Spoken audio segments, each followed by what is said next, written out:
Hello hi നമസ്കാരം. കഴിഞ്ഞ വീഡിയോയിൽ പറഞ്ഞ തന്നെയാണ് തുടക്കത്തിൽ ആദ്യമേ പറയാനുള്ളത്. This is not your usual mobile phone unboxing review video.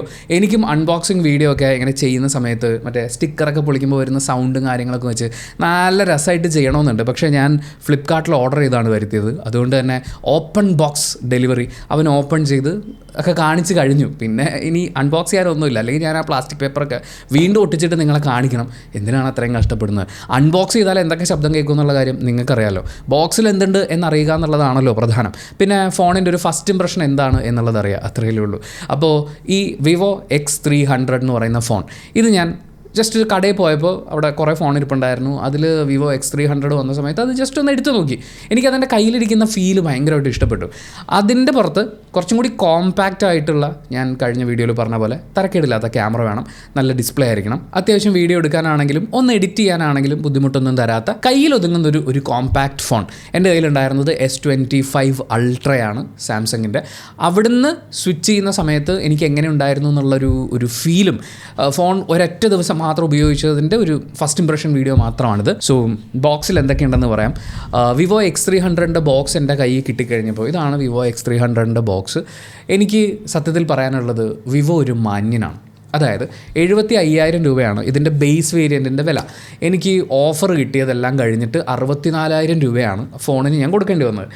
ആ തുകയ്ക്ക് ഇങ്ങനൊരു ബോക്സ് കയ്യിൽ കിട്ടുമ്പോൾ എന്ന് വെച്ചാൽ, ഈ ബോക്സ് ഭയങ്കര പ്രീമിയമാണ്. ബ്ലാക്ക് കളറിൽ ഇങ്ങനെ എഴുതിയൊക്കെ വെച്ചിട്ട് സെയ്സിൻ്റെ ബ്രാൻഡിങ്. സെയ്സ് എന്ന് പറയുന്നത് വിവോയുടെ കൂടെ ആയിരിക്കും കുറേ ആൾക്കാർ കേട്ടിട്ടുണ്ടാവും. പക്ഷേ സെയ്സ് എന്ന് പറയുന്നത് ഈ ഗ്ലാസിൻ്റെ ലെൻസിൻ്റെ ഒക്കെ മേഖലയിൽ ഒരു വേറെ റേഞ്ചിൽ നിൽക്കുന്ന ഒരു കമ്പനിയാണ്. ഞാൻ സോണിയുടെ ക്യാമറയൊക്കെ യൂസ് ചെയ്യുന്ന സമയത്ത് സെയ്സിൻ്റെ കോട്ടിങ്ങുള്ള ലെൻസ് കിട്ടുക എന്നൊക്കെ പറയുന്നത് ഭയങ്കര ഒരു പ്രധാനപ്പെട്ട കാര്യമാണ്. മാത്രമല്ല, നിങ്ങൾ കണ്ണാടിയൊക്കെ വാങ്ങിക്കാൻ വേണ്ടിയിട്ട് ചെല്ലുകയാണെങ്കിൽ സെയ്സിൻ്റെ കോട്ടിങ്ങുള്ള ലെൻസ്, അതിനൊക്കെ വേറെ തന്നെ പ്രൈസാണ്. അത്രയും ഒരു പ്രീമിയം ലെവലിൽ നിൽക്കുന്ന ഒരു കമ്പനിയാണ്. അപ്പോൾ അവരുടെ ബ്രാൻഡിങ് ഒക്കെ വെച്ചിട്ട് ഈ ബോക്സ് കിട്ടുമ്പോൾ ഭയങ്കര സന്തോഷമാണ്. ഞാൻ 1.25 ലക്ഷത്തിന് സാംസങ്ങിൻ്റെ ഫോൺ വാങ്ങിക്കുമ്പോൾ, അല്ലെങ്കിൽ ഐഫോണിൻ്റെ ഫോൺ വാങ്ങിച്ചാൽ ഇതിൻ്റെ ഇത്രേ ഉള്ളൂ, ഈ പകുതിയുള്ള ഒരു ബോക്സ്, ഇതിനേക്കാൾ വണ്ണം കുറഞ്ഞൊരു ബോക്സ് കിട്ടും. ബോക്സ് കോമ്പാക്റ്റ് ആയിട്ട് എനിക്ക് വേണ്ട. ഞാൻ വലിയ പൈസയൊക്കെ കൊടുക്കുമ്പോൾ നമുക്കത് ഫീൽ ചെയ്യണ്ട, എനിക്ക് ഇത്രയും പൈസയുടെ എന്തോ കിട്ടി എന്നുള്ളത്. ഈ ബോക്സ് നമ്മൾ ചിലപ്പോൾ വേറെ ഒന്നും ചെയ്യാൻ പോകുന്നുണ്ടാവില്ല. ടെക് റിവ്യൂറൊക്കെ ആണെന്നുണ്ടെങ്കിൽ നമുക്ക് ബാക്ക്ഗ്രൗണ്ടിൽ വെക്കാം, അല്ലെങ്കിൽ നമ്മൾ ഏതെങ്കിലും ഒരു മൂലയ്ക്ക് കൊണ്ട് വെക്കും. പക്ഷേ വെക്കുമ്പോഴും ഒരു പ്രീമിയം ഡിവൈസ് എന്തോ ആണ് എൻ്റെ കയ്യിൽ ഇരിക്കുന്നതെന്ന് പറയുന്ന ഒരു ഫീല് ജനറേറ്റ് ചെയ്യുക എന്നുള്ളത് ഒന്നാമത്തെ കാര്യം. രണ്ടാമത്തെ കാര്യം, ഈ ഒരു പാക്കേജിൽ അവർ ഒരു USB കേബിൾ തരുന്നുണ്ട്. അത്യാവശ്യം നല്ല കട്ടിയുള്ള കേബിളാണ്. സാധാരണ ഫോണിൻ്റെ കൂടെയൊക്കെ വരുന്ന ജസ്റ്റ് ഒന്ന് വളയ്ക്കോ തിരിക്കുകയോ ചെയ്താൽ ഒടിഞ്ഞു പോകുമെന്ന് പേടിയുള്ളൊരു കേബിളാണ്. പക്ഷേ ഇത് അത്യാവശ്യം നല്ല കട്ടിയുള്ളൊരു കേബിളാണ്. ഇതിൻ്റെ കൂടെ 90 വാട്ടിൻ്റെ ചാർജർ വന്നിട്ടുണ്ട്. സാംസങ്ങിൻ്റെ S25 അൾട്ര ഞാൻ 1.5 ലക്ഷം രൂപയ്ക്ക് വാങ്ങിച്ചിട്ട് അതിൻ്റെ കൂടെയുള്ള ചാർജറിന് 4,500 രൂപ അങ്ങനെ എന്തോ ആയിരുന്നു, എനിക്കിപ്പോൾ ഓർമ്മയില്ല. അത്രയും പൈസ കൊടുത്തിട്ട് വേണം 40 വാട്ടിൻ്റെ ഒരു ചാർജർ വാങ്ങിക്കാൻ വേണ്ടിയിട്ട്. ഞാൻ 65 വാട്ടിൻ്റെ 3 കേബിൾ കുത്താൻ പറ്റുന്ന ഒരു സാധനം വാങ്ങിച്ചത് 2,000 രൂപയ്ക്കാണ്. എനിക്ക് മാക്ക് അടക്കം ട്രാവൽ ചെയ്യുന്ന സമയത്ത് ഒരുപാട് അഡാപ്റ്റേഴ്സ് കൊണ്ടുപോകാതിരിക്കാൻ വേണ്ടിയിട്ടാണ് അന്ന് അത് വാങ്ങിച്ചത്. ഞാൻ എക്സ്ട്രാ ഒരെണ്ണം വാങ്ങേണ്ടി വന്നു. സാംസങ് ഇത്രയും പൈസ കൊടുത്ത് വാങ്ങിക്കുന്നതല്ലേ, അപ്പോൾ അതിൻ്റെ ഒറിജിനൽ ചാർജർ ഇരുന്നോട്ടെ എന്ന് വിചാരിച്ചിട്ട് അതും ഒരു എക്സ്ട്രാ എക്സ്പെൻസ് ആണ്. പക്ഷേ ഇവിടെ ആ സാധനമില്ല. 90 വാട്ടിൻ്റെ ഈ ഫോണിന് ചാർജ് ചെയ്യാവുന്ന മാക്സിമം സ്പീഡിനുള്ള ചാർജർ ഇവർ ഇതിൽ ഇൻക്ലൂഡ് ചെയ്തിട്ടുണ്ട്. സംഭവം അത്യാവശ്യം നല്ല കനമുള്ളൊരു കട്ടയാണ്. പക്ഷേ നമ്മുടെ പരിപാടി നടക്കുമല്ലോ. ഫോൺ ഞാനൊരു രാവിലെ എണീക്കുന്ന സമയത്ത് 10% ചാർജ് ഉള്ളെങ്കിൽ ഒന്ന് കുത്തിയിട്ട് കുളിച്ച് പല്ലേച്ചൊക്കെ വരുമ്പോഴേക്കും ഫോൺ ഫുൾ ചാർജ് ആയിട്ടുണ്ടാവും എന്ന് പറയുന്നത് നമുക്ക് ഭയങ്കര സന്തോഷമുള്ള കാര്യമല്ലേ. അപ്പോൾ അതിനൊരു താങ്ക്സ്. ഇവിടെ ഒക്കെ ഞാൻ വിവോയെ മാന്യൻ എന്ന് വിളിക്കുന്നതിൻ്റെ കാരണം അതാണ്. ഇനി അത് കൂടാതെ മറ്റൊരു പ്രധാനപ്പെട്ട കാര്യം, അവർ ഇതിൻ്റെ അകത്തൊരു കവർ വെച്ചിട്ടുണ്ട് എന്നുള്ളതാണ്.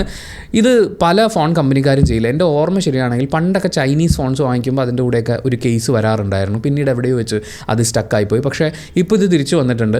ഇത് വളരെ ഈസി ആയിട്ടുള്ള, ഭയങ്കര സിമ്പിൾ ഒരു മെറ്റീരിയലാണ്, സോഫ്റ്റാണ്, എന്നാൽ തരക്കേടില്ലാത്ത രീതിയിൽ ഗ്രിപ്പ് കിട്ടുന്ന ഒരു ഡിവൈസാണ്. അപ്പോൾ ഞാൻ ഇതിൻ്റെ അൺബോക്സിങ് വീഡിയോസൊക്കെ കണ്ടിട്ട്, ഞാനും കുറേ റിവ്യൂ ഒക്കെ കണ്ടിട്ട് ഫോൺ വാങ്ങിച്ചത്. അപ്പോൾ അൺബോക്സിങ് വീഡിയോ ഒക്കെ കണ്ടപ്പോൾ ഇങ്ങനെ ചളുക്കി പിളിക്കി എന്നൊക്കെ ഇരിക്കുന്ന ഒരു കവർ എന്ന് പറയുമ്പോഴത്തേക്കും ഇതൊരു സുഖമില്ലല്ലോ, ഫോണിൻ്റെ കൂടെ ഇട്ട് കഴിഞ്ഞാൽ ഒരു ഭംഗി ഉണ്ടാവില്ലല്ലോ എന്നൊക്കെ വിചാരിച്ചു. പക്ഷേ പെർഫെക്റ്റ് ഫിറ്റ് എന്ന് പറഞ്ഞു കഴിഞ്ഞാൽ ഗംഭീരമായിട്ട് മെയ്ഡ് ബൈ വിവോ എന്നൊക്കെ ഇതിൻ്റെ അകത്ത് എഴുതിയിട്ടുണ്ട്. എന്ന് വെച്ചാൽ ഫോൺ കുറച്ചും കൂടി നമ്മുടെ കയ്യിൽ നിൽക്കുന്നു എന്ന് പറയുന്ന, ഞാൻ ഫോൺ കാണിക്കാം കേട്ടോ. ഇതാണ് നമ്മുടെ ഫോൺ വിവോ X300 എന്ന് പറയുന്നത്. എൻ്റെ കൈക്കകത്ത് നല്ല സുഖമായിട്ട് നിൽക്കും. ഞാൻ നിക്കറിൻ്റെ പോക്കറ്റിലൊക്കെ ഇട്ടുകൊണ്ട് കിടന്നു. അങ്ങനെ ഒരു വെയിറ്റിൻ്റെ പ്രശ്നമോ അങ്ങനെ ഒന്നുമില്ല. ഇവിടെ ഒരു ചെറിയ ക്യാമറ ബമ്പുണ്ട്, വളരെ ചെറിയൊരു ക്യാമറ ബമ്പ്. പക്ഷേ അത് വലിയ കുഴപ്പമൊന്നുമില്ല. അത് മാത്രമല്ല, ഞാൻ ഫോൺ യൂസ് ചെയ്യുന്ന സമയത്ത് നിങ്ങളിൽ പലരും അങ്ങനെ ആയിരിക്കും ചെയ്യുന്നത്. ഈ ചെറുവിരലായിരിക്കും നമ്മൾ ഫോൺ ഇങ്ങനെ താഴെ ഹോൾഡ് ചെയ്യാൻ വേണ്ടിയിട്ട് വെക്കുന്നത്. ഈ S25 അൾട്രയൊക്കെ ഇങ്ങനെ വെച്ച് കുറേ നേരം കഴിയുമ്പോഴേക്കും ഈ വിരലങ്ങോട്ട് വേദന എടുത്തിട്ടേ ഒരു വല്ലാത്ത അവസ്ഥയിലെത്തും. ഇവിടെ തഴമ്പ് വന്നിട്ടുണ്ടോ എന്ന് പോലും എനിക്ക് സംശയമാണ്. പക്ഷേ ഈ ഫോൺ എനിക്ക് ഇങ്ങനെ വെക്കുന്നതിൻ്റെ കൂടെ ഈ ചൂണ്ട് വിരൽ ഇതിൻ്റെ ക്യാമറ ബമ്പിൻ്റെ താഴെ ഇങ്ങനെ വന്ന് നിൽക്കുന്നുണ്ട്. അപ്പം ഒരു എക്സ്ട്രാ സപ്പോർട്ടുണ്ട്. ചെറുവിരലിന് അധികം പ്രഷർ വരുന്നില്ല, ചൂണ്ടുവിരൽ അത്യാവശ്യം സ്ട്രോങ് ആയിട്ട് ഹോൾഡ് ചെയ്തോളൂല്ലോ.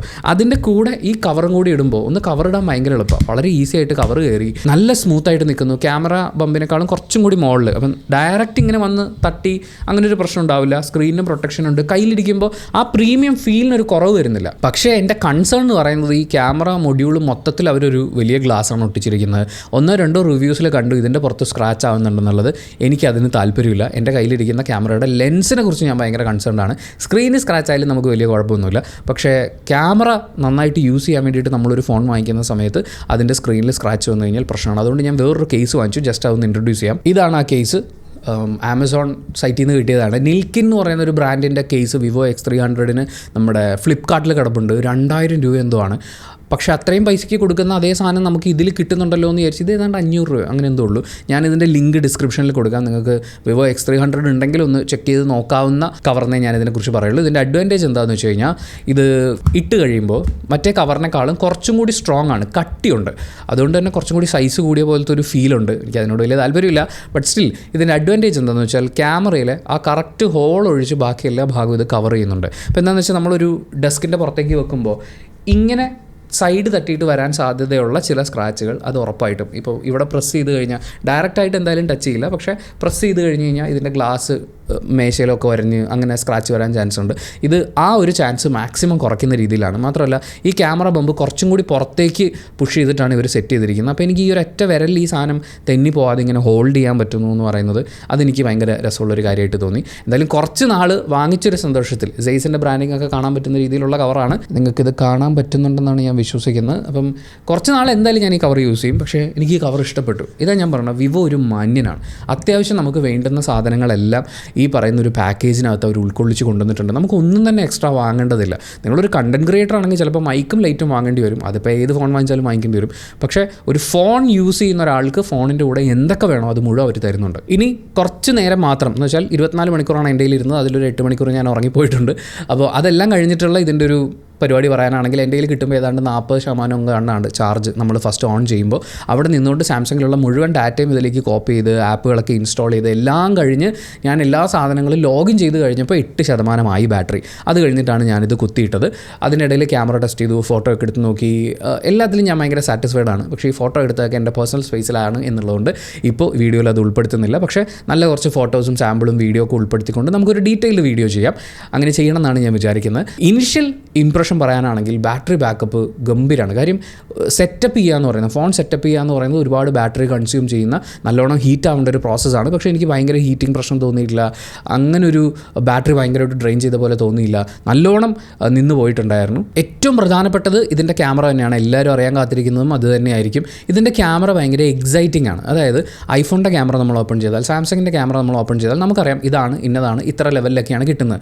പക്ഷേ ഇതിൻ്റെ ക്യാമറ ഓപ്പൺ ചെയ്യുമ്പോൾ ഒരു മെനു അങ്ങ് വരികയാണ്. എന്ന് വെച്ചാൽ നമ്മൾ ബിന്ദു പണിക്കർ CID മൂസയിൽ പറയുന്ന പോലെ അയ്യോ എൻ്റെ TV, അയ്യോ എൻ്റെ ഫ്രിഡ്ജ് എന്ന് പറയുന്ന പോലെ സെയ്സിൻ്റെ തന്നെ 3 ഫിൽറ്റർ വരുന്നുണ്ട്. അതുകൂടാതെ വേറെയും കുറേ ഫിൽറ്റേഴ്സ് വരുന്നുണ്ട്. കസ്റ്റം ഫിൽറ്റേഴ്സ് വെക്കാം, സെറ്റിങ്സ് മാറ്റാം, ഫോട്ടോയുടെ സൈസ് മാറ്റാം, ക്ലാരിറ്റി കൂട്ടാം, കുറയ്ക്കാം, സൂം ലെൻസ് ഗംഭീരമായിട്ട് പണിയെടുക്കുന്നുണ്ട്. എല്ലാം അതായത് നല്ല ക്ലാരിറ്റി. ഇതിൻ്റെ പ്രോസസ്സിംഗ് എന്ന് പറഞ്ഞു കഴിഞ്ഞാൽ അടിപൊളിയാണ്. സാംസങ് ഒക്കെ യൂസ് ചെയ്തിട്ട് ഞാൻ ഇതിലേക്ക് വരുമ്പോൾ ഫോട്ടോ ക്ലാരിറ്റി ഒരു രക്ഷയില്ല. അതിൻ്റെ പ്രോസസ്സിങ് ഭീകരമാണ്. അതിൻ്റെ അഡ്വാൻറ്റേജ് എന്താണെന്ന് വെച്ച് കഴിഞ്ഞാൽ സോഷ്യൽ മീഡിയ റെഡിയാണ്. ഇപ്പം നമ്മൾ സാംസങ്ങിലോ ആപ്പിളിലോ ഒക്കെ എടുത്തു കഴിഞ്ഞ് കഴിഞ്ഞാൽ നമുക്ക് കുറച്ചും കൂടി ക്ലോസ് ടു റിയൽ ഒരു സാധനം കിട്ടും. പക്ഷേ സോഷ്യൽ മീഡിയയിൽ ഇടാനാണെങ്കിൽ നമ്മൾ വീണ്ടും എഡിറ്റ് ചെയ്യും. ആ എഡിറ്റും കൂടി കഴിഞ്ഞിട്ടുള്ള ഫോട്ടോസാണ് ഇതിനകത്ത് കിട്ടുന്നത്. ഫോട്ടോ പരിപാടികളൊന്നും ഞാൻ ടെസ്റ്റ് ചെയ്ത് നോക്കിയിട്ടില്ല. പക്ഷേ നിലവിൽ ഞാൻ എടുത്തു നോക്കിയിട്ടുള്ള ഫോട്ടോസിലും വീഡിയോസിലും ഞാൻ ഭയങ്കര എക്സൈറ്റഡ് ആണ്. ഇനിയും ചെയ്യണമെന്ന് തോന്നും. സാംസങ് എൻ്റെ കയ്യിൽ കിട്ടിയ സമയത്ത് എനിക്ക് അങ്ങനെ തോന്നിയിട്ടില്ല. കാര്യം എനിക്കറിയാം ഇത് ഇത്രയാണെന്നുള്ളത്. അതുപോലെ തന്നെ ഞാൻ ബ്ലാക്ക് മാജിക്കിൻ്റെ ക്യാമറ അതൊക്കെ ഇൻസ്റ്റാൾ ചെയ്തിട്ടാണ് ഞാൻ വീഡിയോ ഒക്കെ എടുക്കാൻ നോക്കിയിട്ടുള്ളത്. പക്ഷേ ഇതിനകത്ത് ഇതിലെ ഇൻബിൽറ്റ് ക്യാമറയിൽ തന്നെ നമുക്ക് കുറേ കാര്യങ്ങൾ ഇനി ടെസ്റ്റ് ചെയ്യണം എന്ന് പറയുന്ന പോലത്തെ ഒരു തോന്നലുണ്ട്. ആ ബിന്ദു പണിക്കരുടെ ആറ്റിറ്റ്യൂഡ്, അയ്യോ അത് നോക്കണമല്ലോ ഇത് നോക്കണമല്ലോ, ശരിക്കും ഇനി കുറേ സമയമെടുക്കും, കുറേ ദിവസങ്ങളെടുക്കും ഇതിലെ ഓരോ ഫീച്ചറും എങ്ങനെയാണ് എനിക്ക് വർക്കാവുക എന്നുള്ള കാര്യം നോക്കാൻ. ഞാൻ ബേസിക്കലി കളർ വെളുപ്പിക്കുന്നതിനോട് അത്ര ആരാധനയുള്ള ഒരാളല്ല. നമ്മുടെ ഇന്ത്യൻ സ്കിന്നിനെ അതിന് അങ്ങനെ തന്നെ കാണിക്കുക. പിന്നെ സ്കിന്നിലുള്ള കുറച്ച് ഇംപെർഫെക്ഷൻസ് ഒക്കെ ഉണ്ട്, അതെല്ലാം മനുഷ്യനും ഉള്ളതാണ്, അത് അങ്ങനെ കാണുക എന്നുള്ളതാണ് ഏറ്റവും പ്രധാനം. അപ്പോൾ അതൊക്കെ എങ്ങനെയാണ് വരുന്നത്, അങ്ങനെ ഒരുപാട് കാര്യങ്ങൾ എനിക്ക് ചെക്ക് ചെയ്യാനുണ്ട്. പക്ഷേ ഇനിഷ്യൽ ഇംപ്രഷനിൽ ഒരുപാട് എക്സ്പ്ലോർ ചെയ്യാനുണ്ടല്ലോ, ഭയങ്കര രസമുണ്ടല്ലോ ഫോട്ടോസ് എന്ന് പറയുന്ന ഒരു എക്സൈറ്റ്മെൻറ്റ് തരുന്നുണ്ട്. അത് ഭയങ്കര ഇമ്പോർട്ടൻ്റ് ആണ്. വീണ്ടും വീണ്ടും യൂസ് ചെയ്യാൻ ത്വര വരിക എന്ന് പറയില്ലേ. ആൻഡ് ഡിസ്പ്ലേയുടെ കാര്യത്തിലേക്ക് വരുമ്പോഴും ഞാൻ ഭയങ്കര ഹാപ്പിയാണ്. അടിപൊളി ഡിസ്പ്ലേ ആണ്. പിന്നെ ഇതിൻ്റെ വാൾപേപ്പറിലൊക്കെ ഉള്ള കുറേ ഗിമ്മിക്സ് പരിപാടികളുണ്ട്. ഞാനതിൻ്റെ ഗിമ്മിക്കെന്ന് വിളിക്കാൻ കാര്യം എനിക്കിതൊന്നും ഇല്ലെങ്കിലും എനിക്ക് നല്ലൊരു ഡിസ്പ്ലേ കിട്ടിയാൽ മതി. അപ്പം വാൾപേപ്പർ അങ്ങോട്ടും ഇങ്ങോട്ടൊക്കെ മറിക്കുകയും തിരിക്കുകയൊക്കെ ചെയ്യുമ്പോൾ മാറി വരുന്നു എന്നുള്ളത് രസമാണ്. അങ്ങനെ കൊണ്ടുനടക്കാൻ ഇഷ്ടമുള്ള ആളുകൾക്ക് ഫ്രണ്ട്സിൻ്റെ ഇടയിൽ കുറച്ച് ഷോ കാണിക്കാനൊക്കെ ആയിട്ട് അത് ഉപകരിക്കുമായിരിക്കും. എൻ്റെ ഫോൺ ഞാൻ വേറെ ആരെയും കാണിക്കാറില്ല, അല്ലെങ്കിൽ വേറെ പരിപാടികളൊന്നുമില്ല, നമ്മുടെ പേഴ്സണൽ യൂസിൽ നിൽക്കുന്നതാണ്. അപ്പോൾ അങ്ങനത്തെ ഫീച്ചേഴ്സൊന്നും എന്നെ എക്സൈറ്റ് ചെയ്യില്ല. പക്ഷേ ഡിസ്പ്ലേ ഗംഭീര ഡിസ്പ്ലേ ആണ്. ഞാൻ വീഡിയോസ് കണ്ടു നോക്കി, ഇന്നലെ കുറേ യൂട്യൂബ് വീഡിയോസും കാര്യങ്ങളൊക്കെ നോക്കി, അതിലൊക്കെ ഞാൻ ഭയങ്കര സാറ്റിസ്ഫൈഡ് ആണ്. OTT പ്ലാറ്റ്ഫോംസ് നോക്കിയിട്ടില്ല, ജസ്റ്റ് ലോഗിൻ ചെയ്തിട്ടേ ഉള്ളൂ. ഇനി അതിൻ്റെയൊക്കെ ഒരു ക്ലാരിറ്റി എങ്ങനെ ഉണ്ട് എന്നുള്ളത്. അങ്ങനെ കുറേ ഫീച്ചേഴ്സ് ഉള്ള ഒരു ഡിസ്പ്ലേ ആണ്. അതിൻ്റെ ക്വാളിറ്റി എന്തായാലും ഉണ്ട്, നല്ല ബ്രൈറ്റ് ആണ്. പക്ഷേ ഒരു ഫറ്റീഗ് ഉണ്ടാവുന്നില്ല. ഞാൻ 13 Pro മുതൽ ഐഫോൺ യൂസ് ചെയ്ത് S23 സീരീസിലേക്കൊക്കെ വന്ന സമയത്ത് എനിക്ക് ഫീൽ ചെയ്തൊരു പ്രശ്നം, നല്ല ബ്രൈറ്റ് ഡിസ്പ്ലേ ആണ്, പക്ഷേ ആ ബ്രൈറ്റ് എവിടെയോ എന്നെ ഭയങ്കരമായിട്ട് ടയേർഡ് ആക്കുന്നുണ്ട്. ഞാൻ കണ്ണാടിയിലേക്കൊക്കെ മാറുന്നത് 13 Pro യൂസ് ചെയ്തതിന് ശേഷമാണ്. ഞാൻ നല്ല ബ്രൈറ്റ് ആയിട്ടുള്ള ഡിസ്പ്ലേ എല്ലാം വളരെ ബ്രൈറ്റ് ആയിട്ട് കണ്ടുകൊണ്ടിരുന്ന ഒരാളാണ്. സ്ക്രീൻ ടൈം കൂടിയതിൻ്റെയും ബ്രൈറ്റ് ഡിസ്പ്ലേസിൻ്റെ യൂസ് ഭയങ്കരമായിട്ട് കൂടിയതിൻ്റെയൊക്കെ ആയിരിക്കാം ഞാൻ ടയേർഡാവും ഭയങ്കരമായിട്ടുള്ള ലൈറ്റ് വന്നു കഴിഞ്ഞാൽ. പക്ഷേ ഇത് ഞാൻ ഇന്നലെ കണ്ണാടി വെക്കാതെ കുറേ നേരം യൂസ് ചെയ്തു, പക്ഷേ എനിക്കങ്ങനെ ഒരു കുഴപ്പമൊന്നും തോന്നിയിട്ടില്ല. നല്ല ഡിസ്പ്ലേ ആയിട്ടാണ് തോന്നുന്നത്. പിന്നെ നല്ല സ്പീഡായിട്ട് കാര്യങ്ങളൊക്കെ വരുന്നുണ്ട്. എനിക്ക് എവിടെയും ലാഗോ ഒന്നും ഫീൽ ചെയ്തിട്ടില്ല. ചെറിയൊരു കാര്യം പറയാനുള്ളത്, നമ്മളിപ്പോൾ ഒരു പെർട്ടിക്കുലർ ആപ്പ് യൂസ് ചെയ്തുകൊണ്ടിരിക്കുകയാണ്, എന്നിട്ട് ഞാൻ ടച്ച് ജസ്റ്റേഴ്സ് വെച്ചിട്ടാണ് ഇത് കൺട്രോൾ ചെയ്യുക, കീ ഇവിടെ വെക്കില്ല. അങ്ങനെ ചെയ്യുന്ന സമയത്ത് നമ്മൾ മെയിൻ ആപ്പിൽ നിന്ന് പുറത്തേക്ക് ഇറങ്ങി ഹോം സ്ക്രീനിൽ വന്നു കഴിഞ്ഞാൽ പിന്നെ ഒന്നും കൂടി ഈ ആപ്പ് ട്രേയിലേക്ക് പോകാൻ വേണ്ടിയിട്ട് സ്ലൈഡ് ചെയ്യുന്ന സമയത്ത് ഒരു ചെറിയ ലാഗുണ്ട്. അതൊരു ഭയങ്കര പ്രശ്നമൊന്നുമല്ല, പക്ഷേ ഞാൻ ഇതുവരെ യൂസ് ചെയ്തിട്ടുള്ള വളരെ പവർഫുൾ ആയിട്ടുള്ള ഡിവൈസസിൽ നിന്ന് ഇതിലേക്ക് വരുമ്പോൾ ഒരു ചെറിയ ലാഗ് എനിക്ക് മനസ്സിലാവും, ഇവിടെ ഇങ്ങനെ ഒരു പ്രശ്നമുണ്ട് എന്നുള്ളത്. പക്ഷേ അതൊരു പ്രശ്നമൊന്നുമല്ല, ജസ്റ്റ് ഒരു പ്രാവശ്യം കൂടി ഒന്ന് കൈ നീക്കണമെന്നല്ലേ ഉള്ളൂ. കോൾ ക്വാളിറ്റി, സൗണ്ട് ഒക്കെ നല്ലതായിട്ടാണ് എനിക്ക് തോന്നിയത്. അങ്ങോട്ടും നന്നായിട്ട് കേൾക്കുന്നുണ്ട്, ഇങ്ങോട്ടും നന്നായിട്ട് കേൾക്കുന്നുണ്ട്. പക്ഷേ സ്പീക്കറിൽ ഇത് പ്ലേ ചെയ്യുന്ന സമയത്ത് എവിടെയോ ഒരു അടഞ്ഞ ഫീൽ എനിക്ക് തോന്നിയിട്ടുണ്ടായിരുന്നു. ഞാൻ സ്പീക്കർ ഫോണിലിട്ട് സംസാരിക്കുമ്പോൾ എന്ന് വെച്ചാൽ മോശമായിട്ടോ കുറവായിട്ടോ കേൾക്കാൻ പറ്റായിരിക്കും ഒന്നുമല്ല പറയുന്നത്. ഞാൻ സാംസങ്ങിലും ഐഫോണിലും ഒക്കെ സൗണ്ട് ക്വാളിറ്റി സ്പീക്കറിൽ കേട്ട് ശീലിച്ചിട്ടുള്ളതിൽ നിന്ന് ഇതിലേക്ക് വരുമ്പോൾ എവിടെയോ ഒരു ഞാൻ ഇങ്ങനെ സംസാരിക്കുന്നതിന് വരെ ഇങ്ങനെ സംസാരിക്കുമ്പോൾ കിട്ടുന്ന ഒരു സൗണ്ട് ഡിഫറൻസ് ഇല്ലേ, അങ്ങനത്തെ ഒരു തോന്നലുണ്ട്. പക്ഷേ നെഗ്ലിജിബിളാണ്. പിന്നെ സെറ്റിങ്സും കാര്യങ്ങളൊക്കെ ഞാൻ പഠിച്ചു തുടങ്ങിയിട്ടുള്ളൂ. ഇതിലെ ഫീച്ചേഴ്സും സംഭവങ്ങളും ഒക്കെ എങ്ങനെയാണ് വരിക എന്നൊക്കെ ഉള്ളത് വരും ദിവസങ്ങളിൽ അതിനെക്കുറിച്ച് ഡീറ്റെയിൽ ആയിട്ട് നോക്കിയിട്ട് ഒരു വീഡിയോ ചെയ്യാം. അതിൻ്റെ കൂടെ നിങ്ങൾക്ക് എന്തെങ്കിലും സംശയങ്ങളുണ്ടെങ്കിൽ അടുത്ത വീഡിയോയിൽ ഉൾപ്പെടുത്തണം എന്ന് തോന്നുന്ന കാര്യങ്ങളുണ്ടെങ്കിൽ തീർച്ചയായിട്ടും ഇൻക്ലൂഡ് ചെയ്യാം. ഫസ്റ്റ് ഇംപ്രഷനിൽ വിവോ X300 ഞാൻ ഈ പ്രൈസിന് വാങ്ങിച്ചൊരു ഫോൺ എനിക്ക് തരുന്ന സാറ്റിസ്ഫാക്ഷൻ ഇറ്റ്സ് സോ ഗുഡ്. എനിക്കൊരു വലിയ ഡൗട്ട് ഉണ്ടായിരുന്നു ഇതിൻ്റെ ഏത് വേരിയൻറ്റ് വാങ്ങണം എന്നുള്ളത് മാത്രമായിരുന്നു. 256 വേരിയൻറ്റിന് 12GB റാമിന് 75,000 രൂപ, 74 സംതിങ് ആണ് വരുന്നത്. പിന്നെ ഒരു 5,000 കൂടി ഇട്ടാൽ 12GB 512GB സ്റ്റോറേജ് ഉള്ളത് കിട്ടും. പിന്നെ ഒരു 5,000 കൂടി ഇട്ട് കഴിഞ്ഞാൽ 16GB റാമും 512GB സ്റ്റോറേജും കിട്ടും. അപ്പോൾ ഏറ്റവും കൂടിയത് തന്നെ എടുത്തേക്കാം എന്ന് ആദ്യം ഒരു തോട്ട് വന്നെങ്കിലും 12GB റാം ഒരു ആവറേജ് യൂസറിന് അതും മതി, അത് മോർ ദാൻ ഇനഫാണ്.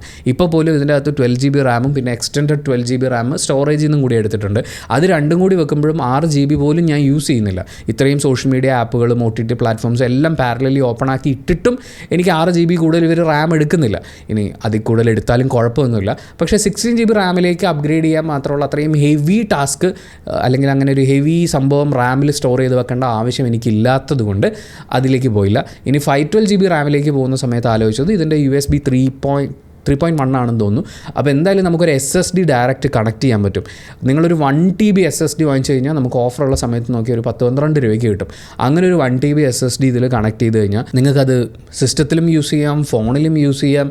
ചെറിയ ഒരു സാധനമാണ്, അത്യാവശ്യം നല്ല ക്വാളിറ്റി ഉള്ള. എൻ്റെ കയ്യിൽ സാൻഡ് ഡിസ്കിൻ്റെ 1 TB SSD ആണ് ഇരിക്കുന്നത്. വെയിറ്റ് എന്ന് പറയുന്ന സാധനമേ ഇല്ല. ഇത് താഴെ വീണാലും കുഴപ്പമില്ല. ഇത് 2 TB ആണ്. അപ്പോൾ എനിക്ക് മാക്കിലേക്ക് കണക്ട് ചെയ്യാനും അതുപോലെ ഫോണിലേക്ക് കണക്ട് ചെയ്യാനും ഒക്കെ ഈ ഒരു ഡിവൈസ് ഉണ്ട്. അങ്ങനെ ഒരു SSD നിങ്ങൾ വാങ്ങുകയാണെങ്കിൽ നിങ്ങൾക്ക് നിങ്ങളുടെ ലാപ്ടോപ്പിൽ അടക്കം ഒരുപാട് കാര്യങ്ങളിലേക്ക് ട്രാൻസ്ഫർ ചെയ്യാനുള്ള ഒരു ഓപ്ഷൻ ആവും. അപ്പോൾ ഞാൻ ആ പ്രൈസ് കട്ട് ചെയ്തത് അവിടെയാണ്. എനിക്ക് 512 GB ഇൻറ്റേർണൽ സ്റ്റോറേജ് വേണ്ട. എൻ്റെ കയ്യിൽ SSD ഉണ്ട്. ആവശ്യമില്ലാത്ത സാധനങ്ങൾ ഡിലീറ്റ് ചെയ്യുകയും ബാക്കിയുള്ളത് SSDയിലേക്ക് മാറ്റുകയും ചെയ്താൽ ഫോണിൽ എപ്പോഴും സ്റ്റോറേജ് ഉണ്ടാവും. നിങ്ങളും ഫോൺ വാങ്ങുന്ന സമയത്ത് ഈ ഒരു കാര്യം കൂടി ഒന്ന് പരിഗണിക്കുക. ഒരു SSDയോ അല്ലെങ്കിൽ ഒരു എക്സ്റ്റേണൽ സ്റ്റോറേജ് ഡിവൈസ് നിങ്ങൾക്ക് വാങ്ങിക്കാൻ പറ്റുമെങ്കിൽ അതാണ് കുറച്ചും കൂടി യൂസ്ഫുൾ ആവുക നമ്മൾ ഫോണിൽ സ്റ്റോറേജിന് ഇൻവെസ്റ്റ് ചെയ്യുന്നതിനേക്കാളും എന്നുകൂടി ചേർത്ത് വെച്ചുകൊണ്ട് ഈ വീഡിയോ നമ്മൾ കൺക്ലൂഡ് ചെയ്യുകയാണ്. ഞാൻ ഭയങ്കര ഹാപ്പിയാണ്. ഞാൻ കൊടുത്ത കാശിന് എനിക്ക് എന്തോ ഒരു സാധനം കിട്ടിയെന്ന് പറയുന്ന ഒരു ഫീലുണ്ട്. കവറില്ലാതെ കൈ പിടിക്കാൻ ഇത് ഗംഭീരമാണ്. പക്ഷേ എനിക്ക് കവർ വേണം എന്നുള്ളതുകൊണ്ടാണ് വാങ്ങിച്ചത്. പിന്നെ ഇതിനകത്ത് ഒരു പ്രീ ഇൻസ്റ്റാൾഡ് സ്ക്രീൻ പ്രൊട്ടക്ടർ അവർ ഒട്ടിച്ചിട്ടുണ്ട്. അതുകൊണ്ട് എനിക്ക് വലിയ പ്രശ്നമൊന്നും തോന്നുന്നില്ല. ക്ലാരിറ്റിയിലും വലിയ ഇഷ്യൂ ഇല്ല. പക്ഷേ എൻ്റെ ഒരു സ്വഭാവം വെച്ചിട്ട് കുറച്ച് ദിവസം കഴിയുമ്പോൾ ഞാൻ ഇത് പറിച്ച് കളയും. അപ്പം ഒരു ഫുൾ റിവ്യൂ ചെയ്യുന്ന സമയത്ത് നമുക്ക് അതിനെക്കുറിച്ച് ഡീറ്റെയിൽ ആയിട്ട് സംസാരിക്കാം. Thank you so much for watching this video. Video ഇഷ്ടപ്പെട്ടാൽ ലൈക്ക് ചെയ്യുക, കമൻറ്റ് ചെയ്യുക, ഷെയർ ചെയ്യുക, സബ്സ്ക്രൈബ് ചെയ്യുന്ന കാര്യവും ഹൈപ്പ് ചെയ്യുന്ന കാര്യവും പരിഗണിക്കുക.